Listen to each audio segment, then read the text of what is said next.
Once ഞാനിപ്പോൾ ചെയ്തുകൊണ്ടിരിക്കുന്നത് bakery orders ആട്ടോ.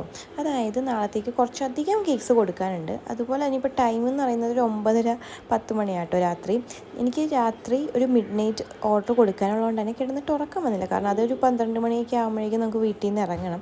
സോ ഉറങ്ങിക്കഴിഞ്ഞാൽ എനിക്ക് എങ്ങാനും എഴുന്നേറ്റില്ലെങ്കിലോ എന്ന് വിചാരിച്ചിട്ട് ഞാൻ വിചാരിച്ചു നാളത്തേക്കുള്ള കേക്ക്സൊക്കെ നമുക്ക് പയ്യെ ചെയ്ത് തുടങ്ങാം. ചെയ്ത് വെച്ചിട്ട് സമാധാനത്തിൽ അപ്പോൾ ഇത്തിരി വൈകിയാണെങ്കിൽ എണീറ്റാൽ മതിയല്ലോ. പണിയൊക്കെ കഴിയുമ്പോൾ ഏകദേശം കബോർഡിൻ്റെ അവസ്ഥ ഇതായിരിക്കും കേട്ടോ. മീൻസ് സ്ലാബിൻ്റെ അവസ്ഥ ഇതായിരിക്കും. കാരണം ഫുൾ ക്രംസ് ആയിരിക്കും കട്ട് ചെയ്ത് കഴിഞ്ഞിട്ടുള്ള. പിന്നെ നമ്മളതൊക്കെ ഒന്ന് ക്ലീൻ ചെയ്ത് കേക്കും എല്ലാം ഫിനിഷ് ചെയ്തതിന് ശേഷം പാത്രങ്ങളൊക്കെ കഴുകി ഒന്ന് ക്ലീൻ ആക്കി കേട്ടോ. ഏകദേശം ഒരു 11:45 പണിയൊക്കെ കഴിഞ്ഞ സമയത്ത് പിന്നെ ഞാനിപ്പോൾ എപ്പോഴും ചെയ്യുന്നതെന്ന് വെച്ച് കഴിഞ്ഞാൽ ഞാൻ മാക്സിമം ക്രീം സിങ്കിൽ വീഴാണ്ട് നോക്കാറുണ്ട്. എന്നാലും ബൈ ചാൻസ് ഒക്കെ ചില സമയത്തൊക്കെ വീഴാറുണ്ട്. അതുകൊണ്ട് തന്നെ കുറച്ച് വെള്ളം ചൂടാക്കിയിട്ട് സിങ്കിൽ ഒഴിക്കാറുണ്ട് കേട്ടോ. അതാകുമ്പോൾ നമുക്ക് ഈ ക്രീംസ് എന്തെങ്കിലും ബൈ ചാൻസ് എല്ലാം നിൽക്കുന്നുണ്ടെങ്കിൽ അതങ്ങോട്ട് ചൂടുവെള്ളത്തിൽ ഒഴുകിപ്പോയിക്കോളും. സോ ഞാനതങ്ങനെ ചെയ്തു.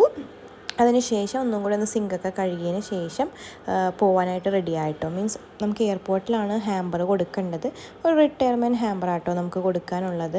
സോ ഹാമ്പേഴ്സൊക്കെ സെറ്റാക്കി വെച്ചതിന് ശേഷം ഞാൻ ജസ്റ്റ് റെഡിയാവാൻ പോയി. ജസ്റ്റ് റെഡിയായി ഞാനും ഹസ്ബൻഡും കൂടെ ആട്ടോ കൊടുക്കാൻ പോകുന്നത്. നമ്മൾ ഏകദേശം ഒരു 12:30 ആ സമയമൊക്കെ ആയപ്പോഴേക്കും എയർപോർട്ടിലെത്താൻ. രാത്രി ആയതുകൊണ്ട് അധികം തിരക്കൊന്നും ഉണ്ടായിരുന്നില്ല. നമ്മളവിടെ വെയിറ്റ് ചെയ്യുവാണ്.